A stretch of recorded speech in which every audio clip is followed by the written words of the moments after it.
เอาต่อไปจะได้เว้าถึงธรรมานุปัสสนาสติปัฏฐาน การกำหนดหูธรรมนี่มันสิมีอยู่หลายหมวดเนาะบทที่หนึ่งในเว้าถึงนิวรณ์ห้าเนาะบทที่สองในสิเว้าถึงขันธ์ห้าอายตนะ12โพชฌงค์7อริยสัจสี่เดี๋ยวเพิ่นมารวมอยู่ในธรรมานุปัสสนาสติปัฏฐานแต่ก่อนอื่นบทก็ขอทำความเข้าใจเกี่ยวกับเรื่องนิวรณ์นี่เป็นคำบาลีแต่ว่ามาตีความเป็นความลาวเฮาที่เข้าใจกันได้ง่ายก็หมายถึงว่าเครื่องกั้นจิตใจบ่ให้ได้บรรลุธรรมเนาะ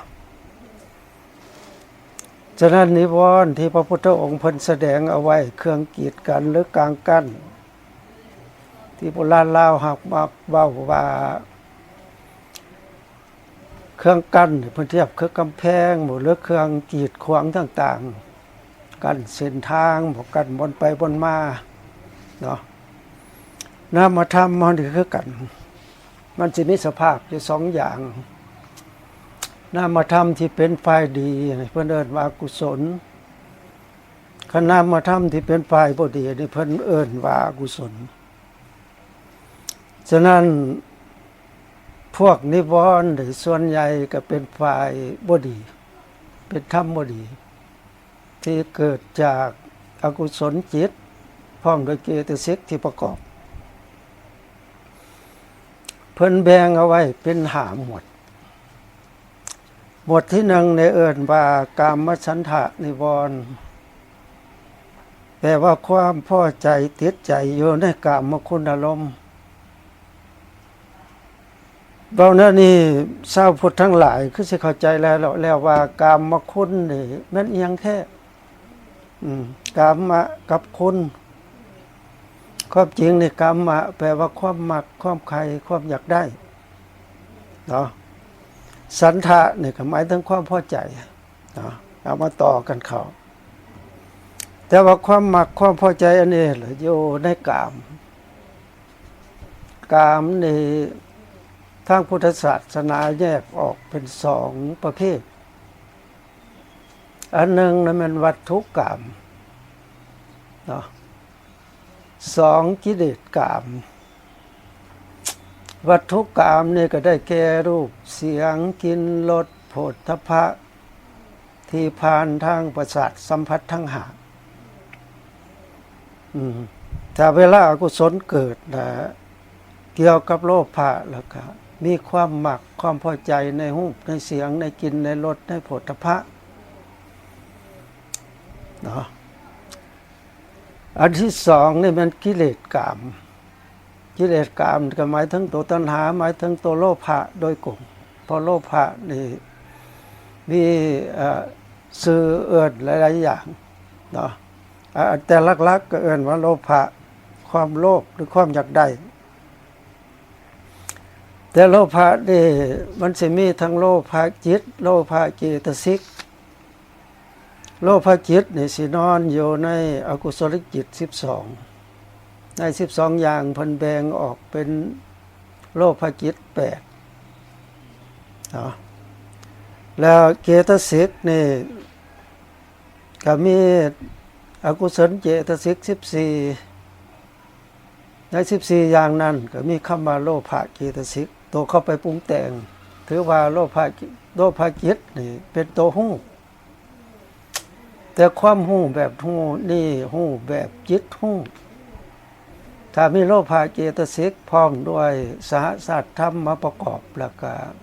พาให้เกิดความมักความอยากได้ก็เลยเอิ้นว่าเป็นตัวตัณหาตัณหาตัวนี้ทางพุทธศาสนาเพิ่นแยกตามชั้นภูมิ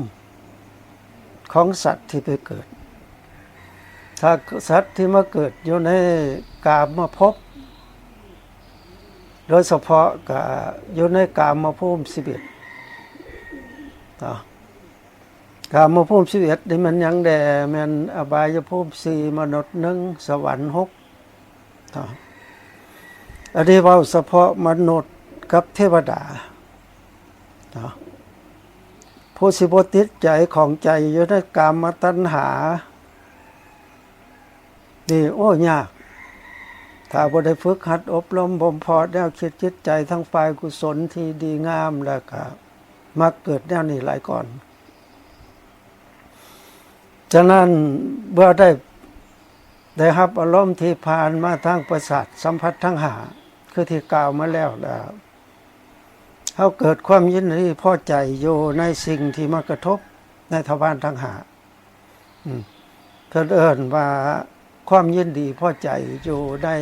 รูปเสียงกลิ่นรสโผฏฐัพพะพอเข้ามักติดอยู่ในอันนี้หลายต่อคันเฮายินดีพอใจอยู่ในสิ่งเหล่านี้แล้วล่ะสิบ่เกิดสติปัญญาเพราะว่าเวลาโลภะหรืออกุศลจิตมันเกิดนี่มหากุศลบ่เกิดปกติธรรมดาจิตดีมันเกิดได้เทื่อละดวงถ้าฝ่ายดีเกิดกับฝ่ายดีก็เข้ารับอารมณ์ถ้าฝ่ายบ่ดีเกิดก็จิตที่บ่ดีก็เข้าทำหน้าที่รับแต่ว่าพวกเขาผู้ยังยินดีพอใจอยู่ในรูปในเสียงกลิ่นรสโผฏฐัพพะและ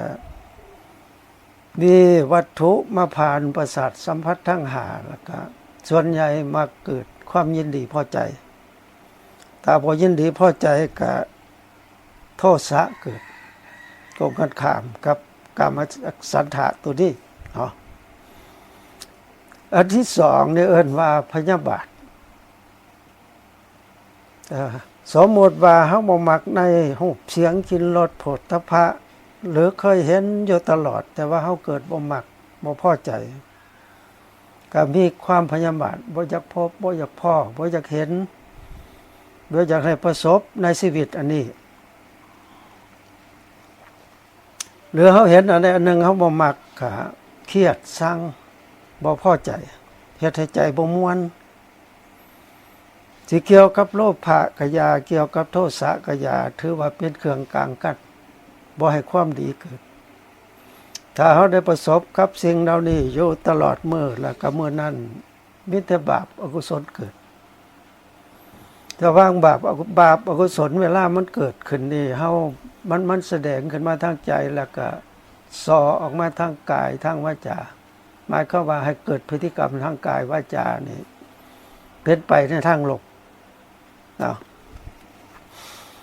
พยาบาทนิวรณ์นี่ก็เป็นเครื่องกลางกันเวลาใจหายอยู่เฮาสิไปปฏิบัติวิปัสสนากรรมฐานนี่สติปัญญาบ่เกิดสิไปกำหนดรูปกำหนดนามสิก็บ่เข้าใจก็ยังนอนอยู่ในคำว่าสัตว์บุคคลตัวตนเฮาเขาตลอดเวลาตัวที่3นี่ถีนมิทธะต่อถีนมิทธะตัวนี้แปลว่าความง่วงซึมได้รับอารมณ์อันไหนบ่ว่าผ่านมาทางตาทางหูทางดังทางลิ้นทางกายก็ค้นคว้ายังบ่ซึมเศร้าอยู่ตลอดได้จ้ะบ่ว่าเห็นอันดีหรือบ่ดีก็อย่าเพิ่นแปลว่าความเสื่องซึมจิตท้อถอยจากอารมณ์ตัวที่4นี่อุทธัจจะกุกุจจะคิดประเภทนี้ก็เมื่อมันเกิดขึ้นมาแล้วบ่ว่าเสียงรูปฟังเสียงดมกลิ่นลิ้มรสได้รับสัมผัสจิตใจบ่จดจ่อจิตใจพุ่งซ่านรำคาญ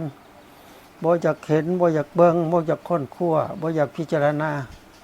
อยู่ในลักษณะนั้นตัวที่5นี่เพิ่นเอิ้นว่าวิจิกิจฉาแปลว่าความสงสัยปกติธรรมดาแล้วล่ะเฮาเห็นหยังนี่ตัดสินใจลงบ่ได้เพิ่นเอิ้นว่าสงสัยอยู่ในทางพุทธศาสนานี่ก็ถือว่าเป็นกิเลสอันนึงที่ขวางกั้นบ่ให้เฮาเข้าใจต่อสัจธรรมเพราะว่าเฮาสิเฮ็ดบุญ สิเว้าเรื่องกรรมดีบ่หรือบ่ดีเรื่องบาปบุญคุณโทษนรกสวรรค์ต่างๆหมู่นี้บ่ยอมตัดสินใจลงได้ว่าอันนี้เป็นบาปอันนี้เป็นบุญเอาเกี่ยวกับพ่อแม่สิทางพุทธศาสนาถือว่าพ่อแม่มีบุญคุณต่อลูกได้ให้ความอุปถัมภ์บำรุงต่อลูกต่อเต้าตลอดระยะเวลายังเป็นโตของตัวเองบ่ได้ก็บ่ยอมรับฉะนั้นเมื่อบ่ยอมรับแล้วใจประเภทนี้เพิ่นเอิ้นว่าสงสัยมันแม่นบ่หรือบ่แม่นเฮ็ดอันนี้เพิ่นว่ามันเป็นบุญเฮาแสดงกตเวทิตาธรรมตอบบุญแทนคนพ่อแม่สิบ่ได้ผลสมมุติปฏิเสธไปเลยบ่หรือว่าสงสัยอยู่มันแม่นแท้บ่ได้บุญแท้บ่เฮ็ดความดีเพราะว่าให้ทานรักษาศีลฟังพระธรรมเทศนามันเกิดบุญเกิดกุศลแนวนั้นแนวนี้จังซี่นี่มันแม่นแท้บ่สร้างความสงสัยเข้าใส่ในตนตลอดระยะฉะนั้นวิจิตรศึกษานี่ก็ถือว่ามีบทบาทสำคัญเป็นเครื่องกลางกั้นตราบใดที่เฮายังกลางกั้นกามฉันทะพยาบาทถีนามิทธะอุทธัจจะกุกุจจะหรือวิจิกิจฉานี่ตัดออกบ่ได้หรือลดพรสิ่งเหล่านี้บ่ได้แล้วเฮาสิบ่เข้าใจสัจธรรมบ่เข้าใจรูปนามบ่เข้าใจสัตว์บุคคลตัวตนเฮาเขาบ่เข้าใจว่าเฮ็ดบุญได้บุญหรือบ่ได้บุญเนาะดังนั้นเฮามาปฏิบัติวิปัสสนาเอาเพิ่นสอนให้กำหนดอิริยาบถยืนย่างนั่งนอนว่ามันเป็นวิปัสสนาแท้บ่หรือบ่แท้ต่อคันเป็นแนวนี้ล่ะเฮ็ดไปก็บ่บรรลุหยังตัดความสงสัยบ่ได้ปกติธรรมดาเฮาสิให้ยังลงไปบ่ว่าทางคดีโลกคดีธรรม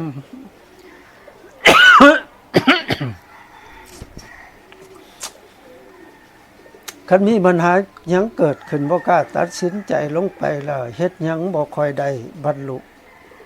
คือบ่สำเร็จตามเป้าหมายคันเฮ็ดไปได้เนาะนึงตั้งเฮ็ดอยู่แต่ว่าหั่นยังเกิดความสงสัยก็ถอยหน้าถอยหลังคันเป็นแนวนี้ล่ะถือว่ากิจกรรมที่เฮาตั้งใจเฮ็ดตั้งใจมาศึกษาหำเพียรมาปฏิบัติตามครูตามอาจารย์เพิ่นแนะนำสั่งสอนนะครับใจเฮาบ่ยอมรับฉะนั้นทั้งหาอย่างนี่แหละเพิ่นเอิ้นว่านิวรณ์แต่เฮามาแยกเบิ่งว่านิวรณ์ทั้งหาเนี่ย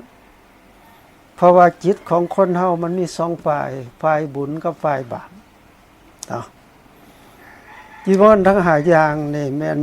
จิตที่เป็นบาปกับเจตสิกที่เป็นบาปเนาะกามฉันทะนี่แม่นโตโลภะคือความอยากได้อันนี้ก็แม่นอกุศลพยาบาทก็เกิดจากโทสะก็แม่นอกุศลถีนามิทธะนี่มันเกิดกับโมหะอุทธัจจะกุกุจจะตลอดถึงวิจิกิจฉาหมู่นี้ก็คือเดียวกันมันเป็นฝ่ายบาปฝ่ายอกุศล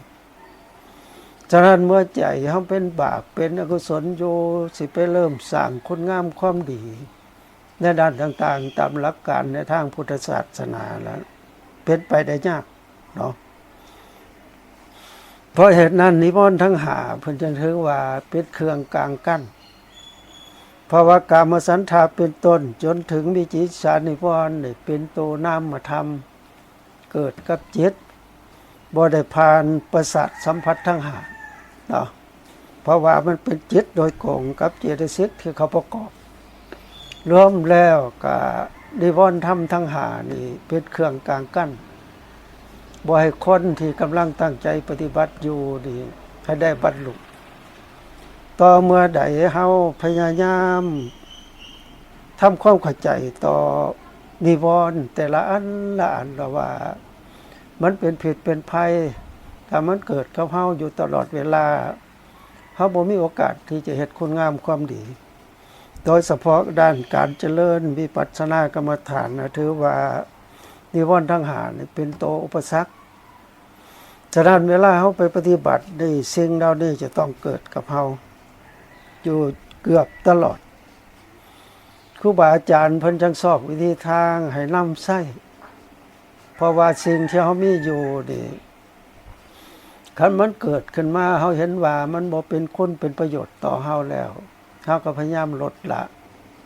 ไปเทื่อละเล็กละน้อยจนกว่ามันสิเบิดไปแต่ว่าเสียมันเบิดไปอีหลีนี่กามสันทะตัวกามสันทะนี่ต้องแม่นพ้นได้บรรลุเป็นพระอนาคามีบุคคลเนาะครับวิธีคิดสาเนี่ยก็ได้พระโสดานี่ตัดเด็ดขาด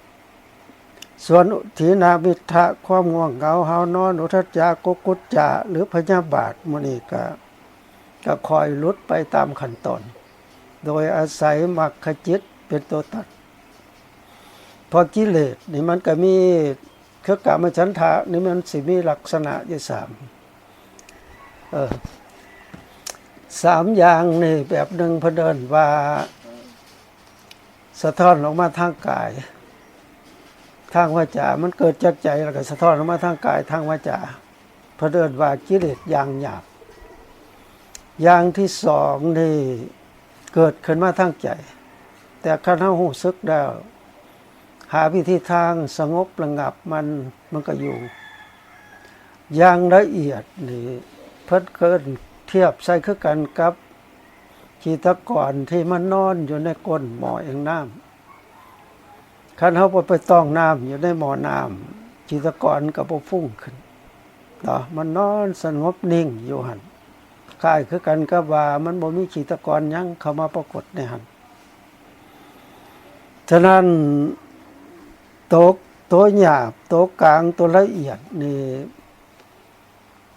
ต่อเมื่อเฮาได้ปฏิบัติวิปัสสนากรรมฐานจนได้บรรลุเป็นพระโสดาบันจังค่อยสิลดสิ่งเหล่านี้ลงเทื่อละหน่อยอันที่ได้เด็ดขาดคือวิจิกิจฉาไปถึงพระโสดาบันพยาบาทอย่างหยาบนี่ก็เบาลงกามสันทะนี่ก็ยังมีแต่ว่าอย่างหยาบบ่มีเข้าหลักการกฎเกณฑ์แบบว่าปฏิบัติไปตามฮีตข้องประเภทนี้บ่ล่วงเกินเป็นเท่านั้นเนาะฉะนั้นสิ่งเหล่านี้ส่วนใหญ่มันจะเกิดจากใจเฮาคิดเฮาค้นคว้าใจเฮาคิดแล้วก็สิ่งเหล่านี้มันเกิดขึ้นมาแล้วก็เฮาค้นคว้าทางด้านนามธรรมเพิ่นจึงเอิ้นว่าสิ่งเหล่านี้เกิดเป็นนามธรรมเป็นธรรมารมณ์นี่ต้องเกิดกับจิตกับใจอันนี้เป็นหมวดหนึ่งอยู่ในธรรมานุปัสสนาสติปัฏฐานหมวดที่2นี่ขันธ์ห้านี่พวกเขาได้เรียนมาได้เบื้องต้นว่าปรมัตถธรรมมันมีอยู่4อย่างเพราะว่าความจริงอยู่ในโลกมันมีอยู่2อย่างคือได้เว้าผ่านมาแล้วจริงตามสมมุติอันหนึ่งจริงตามสภาวะอันหนึ่งจริงตามสมมุติก็เป็นสิ่งที่สังคมโลกเขาสมมุติขึ้นมานำใส่ให้เป็นประโยชน์ในการติดต่อพวกพันหรือการปากการเว้านำกัน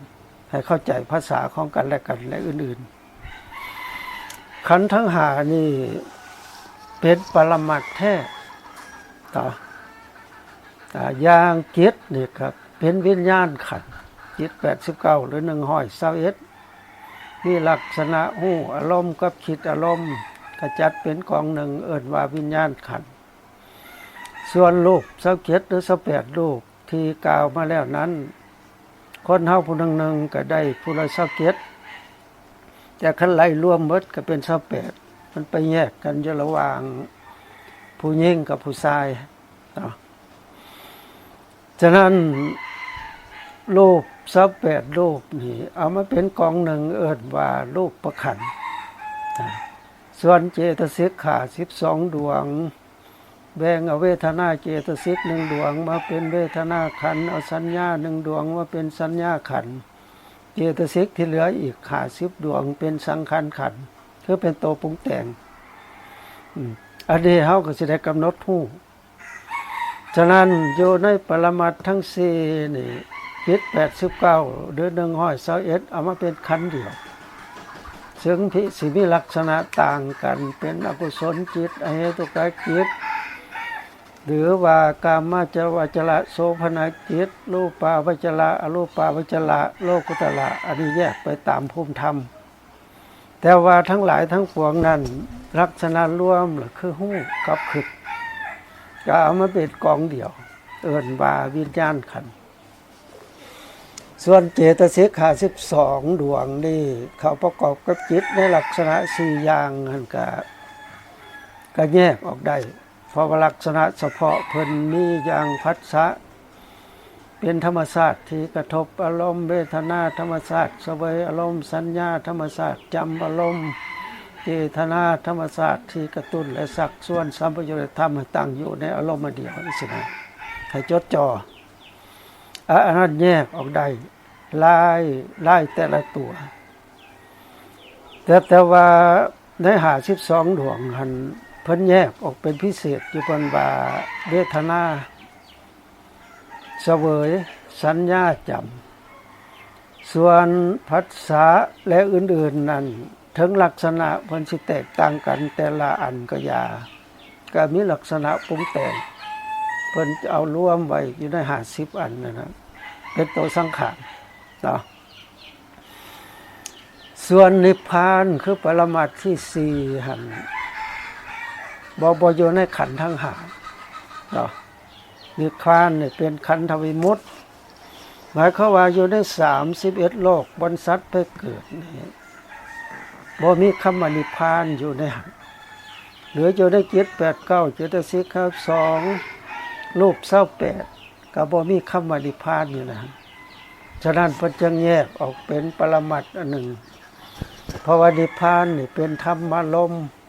คือเฮาจะฮู้ได้โดยใจแต่ใจที่มีลักษณะฮู้หรือคิดนี่ใจปุถุชนนี่บ่มีโอกาสสิไปฮู้บ่มีโอกาสสิไปเห็นบ่มีโอกาสสิเอานิพพานมาเป็นอารมณ์ใดเพิ่นจึงใช้คำว่านิพพานนี่เป็นอารมณ์นอกโลกคำว่าโลกตัวนี้นอกจากหมายถึงโตเฮาแล้วก็หมายรวมบนที่สัตว์ไปเกิดอันนั้นโลกอยู่ใน31โลกคือ31ภูมิบนสัตว์ไปเกิดฉะนั้นนิพพานนี่บ่ได้นอนอยู่ใน31โลกอยู่ต่างหากของเพิ่นแล้วก็บ่แม่นรูปบ่แม่นเสียงบ่แม่นกลิ่นบ่แม่นรสบ่แม่นโผฏฐัพพะแต่เป็นธรรมารมณ์อันนี้บ่ได้นอนอยู่ในกามธรรมารมณ์รูปธรรมารมณ์หรืออรูปธรรมารมณ์ต่อเมื่อใดเขาเจริญวิปัสสนากรรมฐานจนได้ผ่านญาณทั้ง16อย่างไปฮอดมรรคญาณคือตัวอย่างโสดาปัตติมรรคเวลาเกิดโสดาปัตติมรรคจิตเกิดนี่บ่แม่นเอารูปเสียงกลิ่นรสโผฏฐัพพะที่เป็นกามคุณหรือเอาบัญญัติต่างๆมาเป็นอารมณ์แต่เอานิพพานเป็นอารมณ์คือมรรคจิตนี่เขาไปฮู้นิพพานเมื่อมรรคจิตดับลงแล้วผลจิตเกิดขึ้นก็มีนิพพานเป็นอารมณ์พระอริยบุคคลดังกล่าวนี่เมื่อมรรคผลเกิดมีนิพพานเป็นอารมณ์แล้วแนวคิดจิตใจของเพิ่นกลับมาคิดเกี่ยวกับอารมณ์ธรรมดาธรรมชาติที่เฮาได้รับอยู่ตลอดเวลาถ้าหากว่าเพิ่นปฏิบัติวิปัสสนากรรมฐานต่อไปอีกเฮ็ดให้มรรคจิตเบื้องสูงคือสกิทาคามีมรรคสกิทาคามีผลอนาคามีมรรคอนาคามีผลอรหัตตมรรคอรหัตผลเกิดช่วงนั้นจึงจะมีนิพพานเป็นอารมณ์เป็นอย่างนั้นฉะนั้นขันธ์ทั้ง5ก็นอนอยู่ในกายกับใจหมายความว่านอนในจิต8 9เจตสิกขา12รูป28เอามาแยกเป็น5กองเพื่อให้เกิดความรู้ความเข้าใจเติมเพิ่นก็เอาขยายความจาก5มาเป็น12เป็นอายตนะภายใน6คือตาหูดังลิ้นกายใจอายตนะภายนอก6ก็มีรูปเสียงกลิ่นรสโผฏฐัพพะธรรมารมณ์นี่เป็นอันนี้แล้วจากหันไปว่าถึงโพธิทรงองค์แห่งการตรัสรู้7อย่างย้อนไปฮอดอริยสัจ4 รายละเอียดทางด้านทฤษฎีอยู่ในวิปัสสนาภูมินี่กว้างขวางหลายผู้เข้าใจเรื่องจิตเจตสิกโลกนิพพานจังสินำใส่เรื่องเหล่านี้ได้แต่ว่าความเข้าใจของเฮาผู้ยังเป็นปุถุชนอยู่นี่แน่นอนผู้ใดเรียนปรมัตถ์ต้องเข้าใจความรู้ความเข้าใจที่เฮานำใส่อยู่ให้เป็นประโยชน์นี่ก็อยู่ในขันว่ารู้ตามทฤษฎีคือบทเทศนาของพระพุทธเจ้ากับครูบาอาจารย์เพิ่นเทศเอาไว้ถ้าเฮาบ่นำทฤษฎีนี่ลงสู่ภาคปฏิบัติตัวจริงแนวใดก็บ่เข้าใจเพราะความรู้นี่มันมีอยู่3ประเภทถ้าเดินว่ารู้แบบจิตรู้นี่ประเภทหนึ่งรู้แบบทั่วๆไปแบบธรรมดาธรรมชาติรู้แบบสัญญารู้ก็อีกแบบหนึ่งหมายถึงเข้าไปเห็นได้ยินได้กินได้รสได้สัมผัสแล้วจื้อจำเอาได้เมื่อเกิดปัญหายังมาหรือไปพบเห็นอยู่บนหน้าเขาก็ทวนคืนได้อันที่3ในหู้แบบปัญญาหู้เอาปัญญาเนี่ยก็แยกออกเป็น2ประเภทสัพปัญญาโลกีคือเขาเห็นได้ยินได้รสได้กินได้รสได้สัมผัสแล้วก็เอามาค้นคว้าเพราะว่าผ่านประสาทสัมผัสทั้ง5มันต้องลงสู่มโนทวารเป็นธรรมารมณ์ลงสู่มโนทวารละใจสิเป็นผู้ค้นคว้าว่าอันใดดีอันใดบ่ดีอันใดถูกบ่ถูกได้ค้นคว้าให้ละเอียดจนเห็นเป็นรูปธรรมต่อนามธรรมแต่ว่าพฤติกรรมที่เฮาค้นคว้านี่ใช้จิตเป็นตัวค้นคว้าก็ใช้ปัญญาแหละสติปัญญาเข้าไปค้นคว้าต่อปัญหาที่เฮาได้ประสบพบเห็นมาอาจสิ่งที่เราเห็นมาเนี่ยอาจจะถูกต้องสอดคล้องกับหลักที่พระพุทธเจ้าเพิ่นเทศเพิ่นสอนเอาไว้นอกจากนี้แล้วก็มีโพธิทรงเกียรติอันนี้เป็นนามธรรมโดยกงเกิดกับใจอริยสัจสี่เนี่ยก็ตัวนี้ถือว่าเพิ่นไปแยกไว้แนวนี้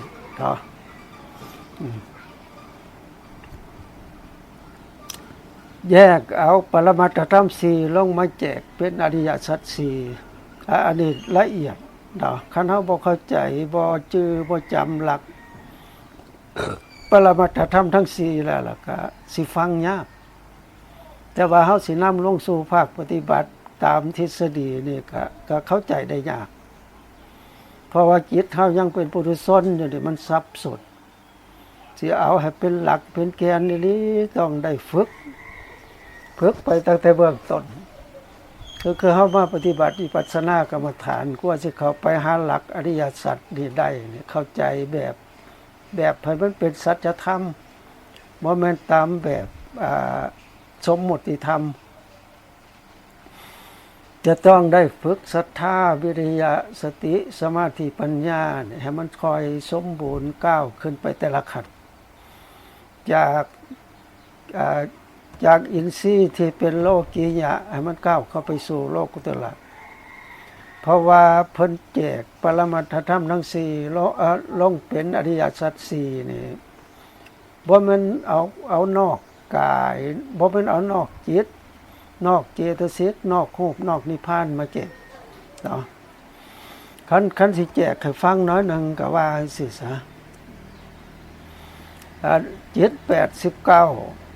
เจตสิก51เว้นโลภะรูป28นี่เป็นทุกขอริยสัจโลภะเจตสิก1ดวงนี่เป็นสมุทัยสัจองค์มรรค8นี่หมายถึงสัมมาวาจาสัมมากัมมันตะสัมมาอาชีวะสัมมาทิฏฐิสัมมาสังกัปปะสัมมาวาจาสัมมากัมมันตะสัมมาอาชีวะสัมมาสติสมาธิพวกองค์มรรค8ทั้ง8องค์นี่บ่แม่นจิตแม่นเจตสิกที่เข้าประกอบกับมหากุศลญาณสัมปยุต4ดวงสิเข้าทำนำที่เวลาเฮาเจริญวิปัสสนากรรมฐานค ขันธ์เจตสิกทั้ง8ดวงนี่เขาประกอบกับมหากุศลแล้วล่ะเขาเจริญวิปัสสนานี่จังกังคอยสิมีสติมีปัญญากำหนดรู้อิริยาบถบ่ว่าอิริยาบถย่อยอิริยาบถใหญ่หรือกำหนดรู้เวทนากำหนดรู้จิตและกำหนดรู้ธรรมได้ทันต่อถ้าองค์ประกอบทั้ง8อย่างนี้บ่มีส่วนเขาไปเฮ็ดเวียกอยู่ในหันแล้วล่ะเขาสิเข้าใจได้ยากต่อส่วนนิพพานหรือก็เป็นหนึ่งในอริยสัจสี่ต่อทางให้พ้นทุกข์ข้อปฏิบัติให้ถึงความดับทุกข์ได้เป็นนั้นฉะนั้นเขามาฝึกปฏิบัติอยู่ในระยะดีได้เฮียนฮู้ข้อมูลเบื้องต้นทั้งที่ใจเขายังโลเลยังมากด้วย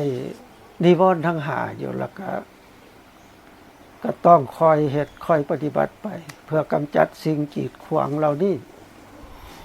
ก็คันเว้ารวมแล้วก็แสดงว่า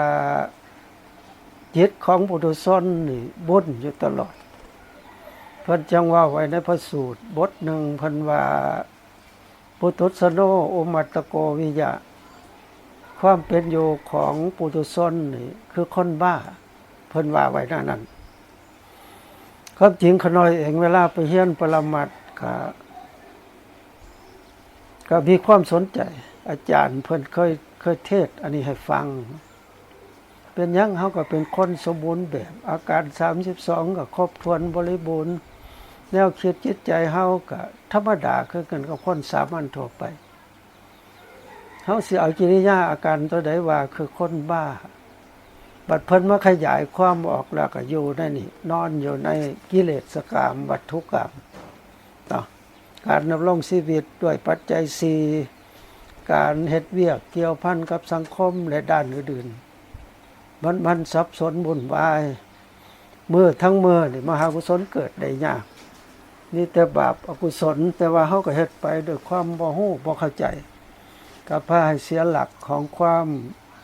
เป็นมนุษย์ที่ว่าจิตโสภมนุษย์สัพปฏิลาภโภการได้เกิดเป็นมนุษย์เป็นของหาได้ยาก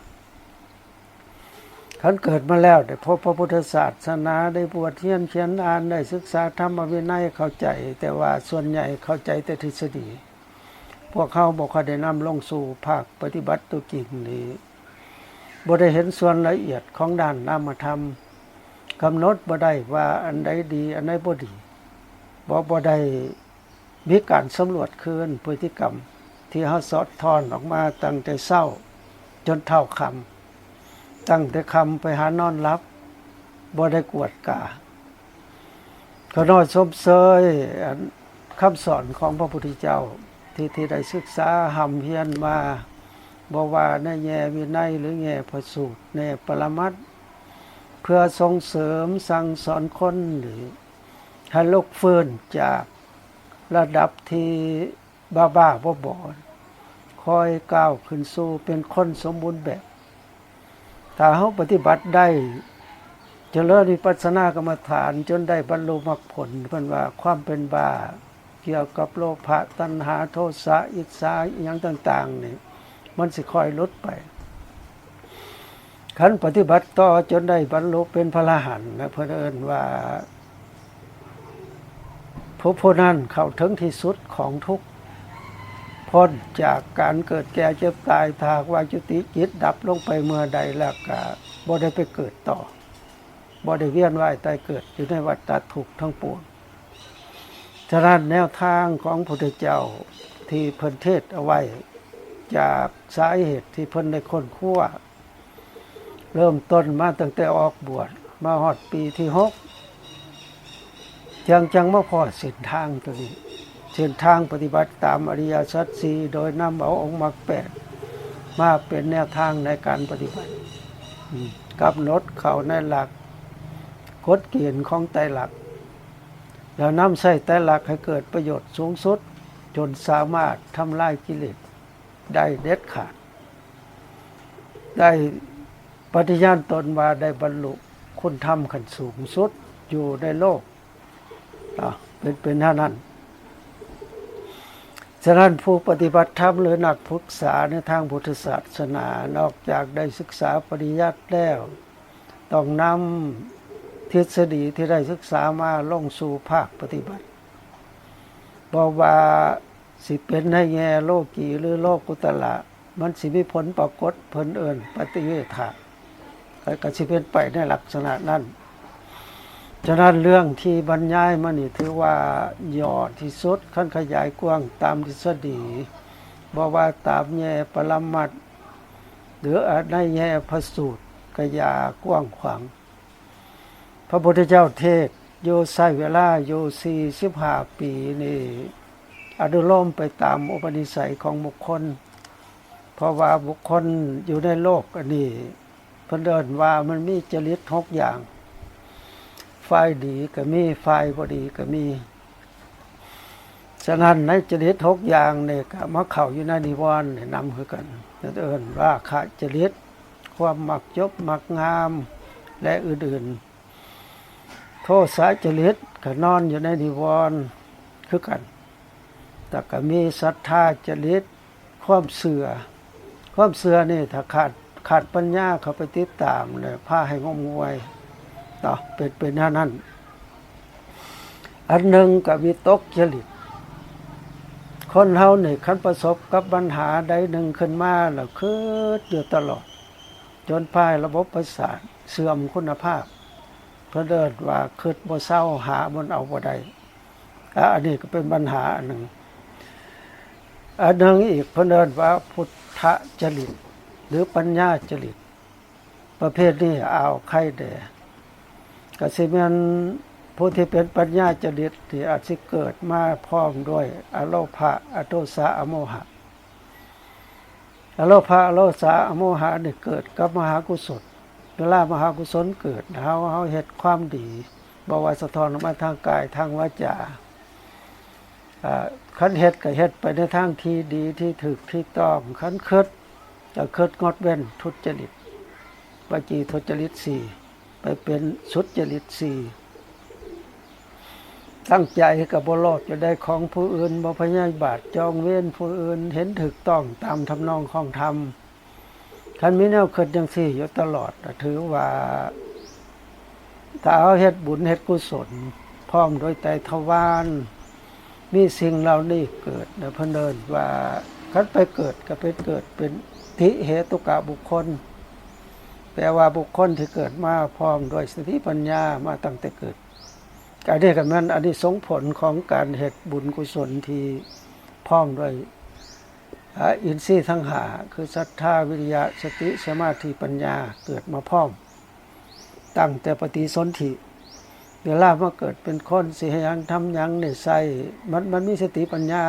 เกิดขึ้นมาไวประสบปัญหาบ่ว่าได้เห็นได้ยินได้กินได้รสได้สัมผัสหรือได้นึกคิดได้หนึ่งขึ้นมานี่บ่ด่วนได้เอามาค้นคว้าลงเลิกรายละเอียดของแต่ละปัญหาแล้วจังลงมือปฏิบัติตัวจริง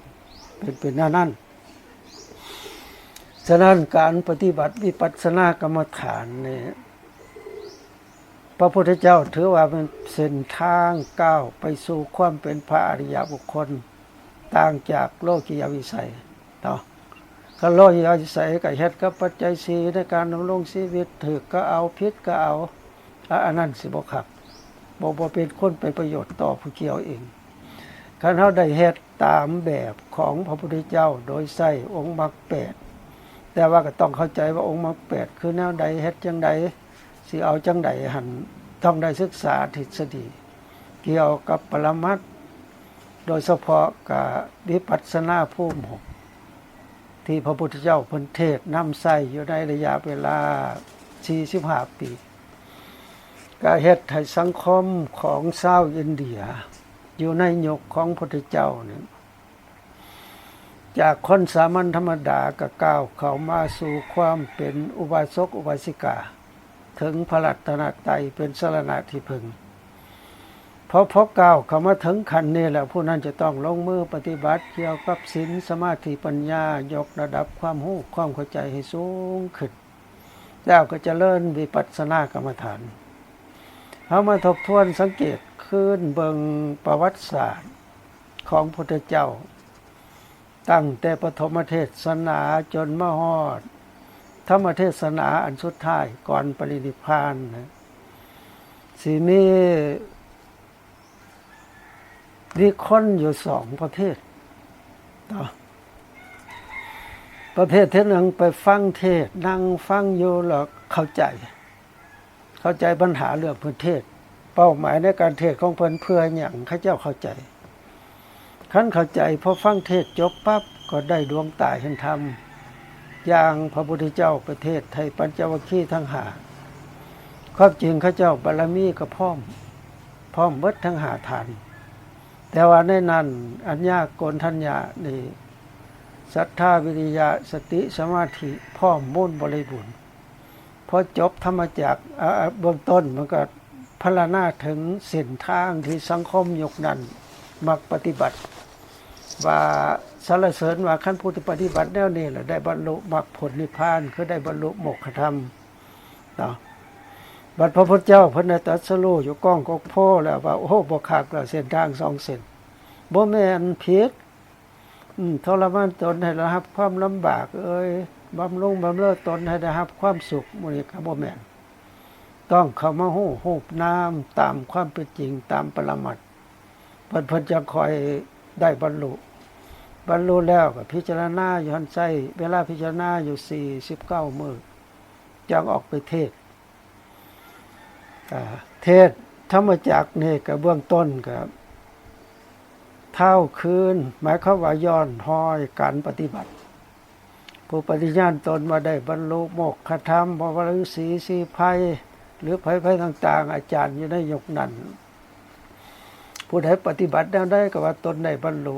เพิ่นก็ปฏิเสธบ่แม่น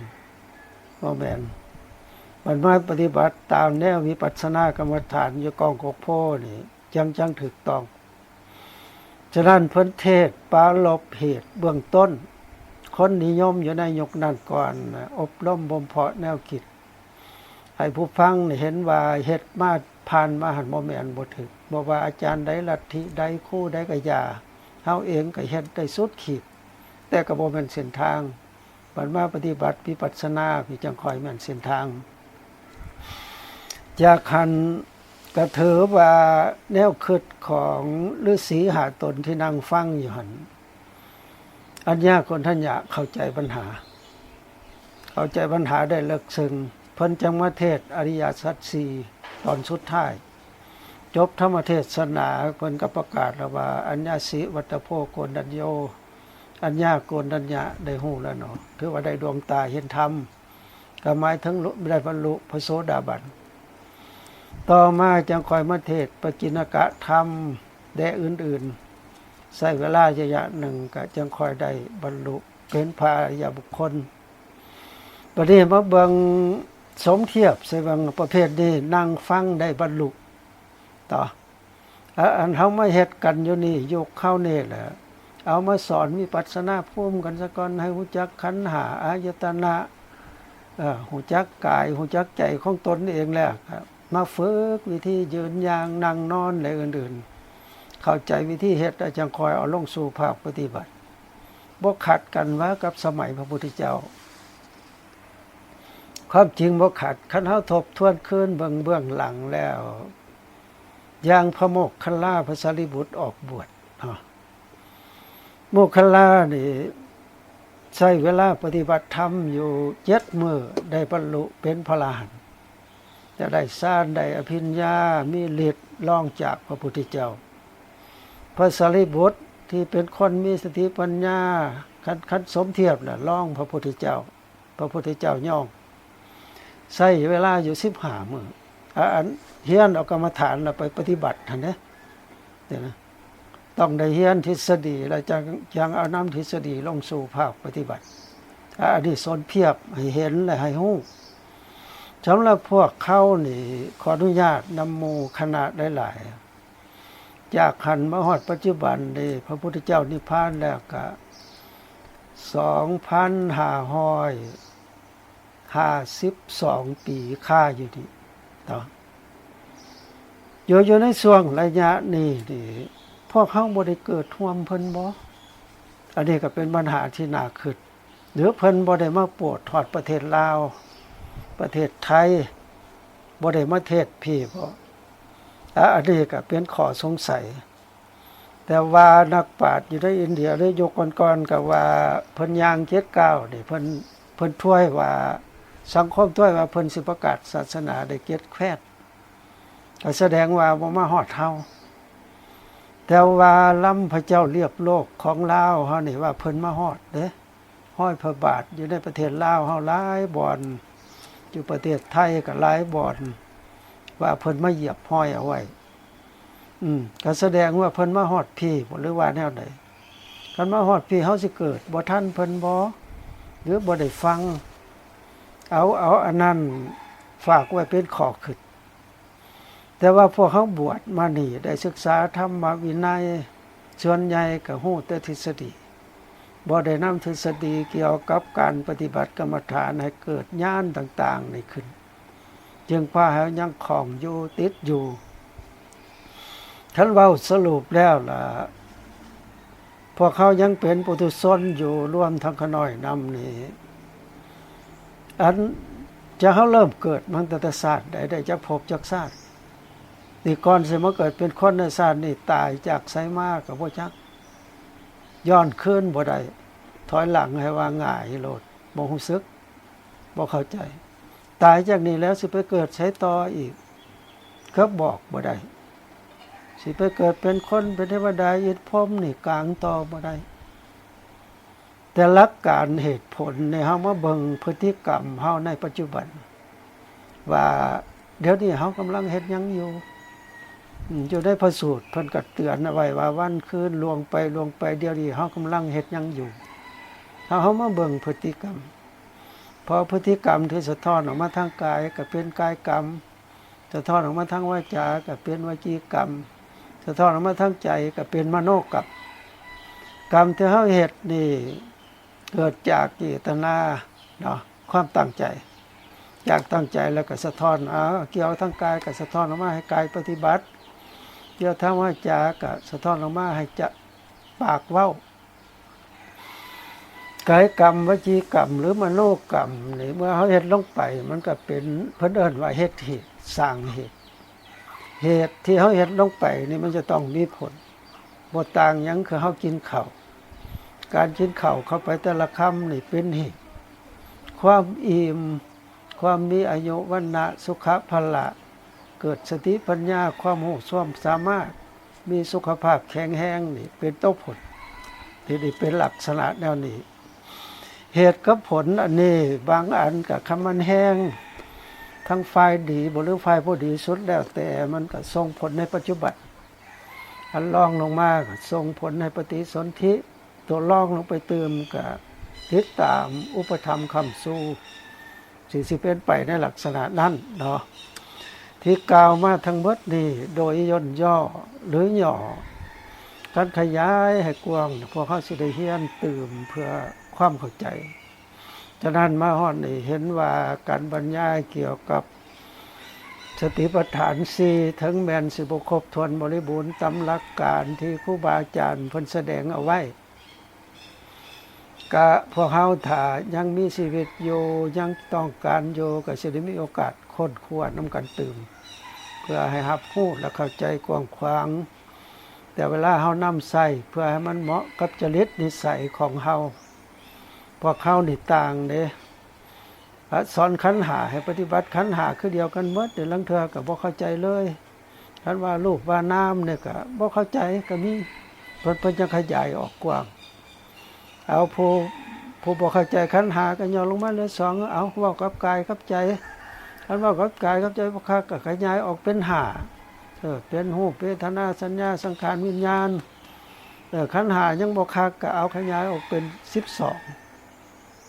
ไปตามลำดับอยู่ในวิปัสสนาภูมิ6เป็นการขยายตามอุปนิสัยของบุคคลเพื่อเฮ็ดแนวใดคันฟังแล้วให้เข้าใจเพราะว่าหน้าเวียกหรือความรู้ความเข้าใจของเฮานี่ผู้ใดเรียนรู้อันใดหรือเฮ็ดอันใดมานี่มักเข้าใจอันนั้นง่าย อันบ่ได้ฮู้บ่ได้เรียนนี่สิหาเราไปเฮ็ดไปปฏิบัตินี่โอ้เข้าใจยากบ่ต่างหยังคือวิชาการในปัจจุบันทางฝ่ายโลกผู้เรียนทางฝ่ายหมอสิไว้ไปเฮ็ดไร่เฮ็ดนานี่ก็โอ้ยอุกบ่ได้เรียนฮู้จังซี่นะอันนี้เป็นตัวอย่างฉะนั้นที่บรรยายมาทั้งเบิดนี่หวังว่าจะได้เป็นประโยชน์แก่ผู้ปฏิบัติได้แก่ผู้ฟังตามสมควรถ้ามีปัญหาใดยังข้องใจสงสัยอยู่ก็ขอน้อยขอโอกาสเปิดโอกาสให้ซักถามได้โอกาสต่อไป